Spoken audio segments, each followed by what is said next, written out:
அது எதன் வழியானா இலக்கியத்தின் வழியாக நான் உலகத்தை பார்க்க ஆரம்பித்தேன். உலகம் என் கைக்கு இலக்கியத்தை கொடுக்குது. உலகத்தின் வழி அந்த இலக்கியத்தின் வழியாக நான் உலகத்தை பார்க்க ஆரம்பிக்கிறேன், அரசியலை புரிஞ்சுக்கிறேன், சமூகத்தை புரிஞ்சுக்கிறேன். அப்போ இந்த சமூகம் நல்ல கிளியராக எனக்கு லென்ஸ் போட்டு பார்க்குறது மாதிரி ரொம்ப க்யூட்டாக தெரியுது.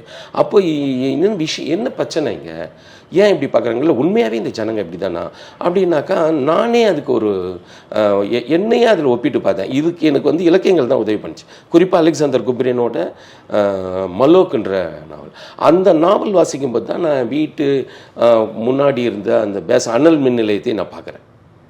அந்த நிலையத்து இங்கே இருக்கிற பகுதியில் இருக்கிற மக்கள் தான் அதுக்குள்ளே வேலை செய்கிறாங்க.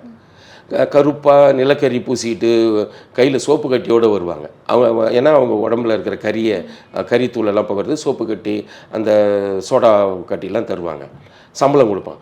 ஆனால் அவன் வீட்டுக்கு கரண்ட் இருக்காது. ஆனால் ஒரு 100 மீட்டருக்கு அப்பால் இருக்கிற வீடுகளில் வந்து கரண்ட் இருக்குது.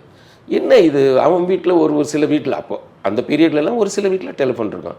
டெலிஃபோன் லைட்டே கிடையாது, அப்புறம் எங்கே இங்கே டெலிஃபோன் இருக்கும். அப்போ இந்த சச்சரவுலாம் எனக்கு ஒரு விளையாட்டாக புரிய ஆரம்பிச்சது.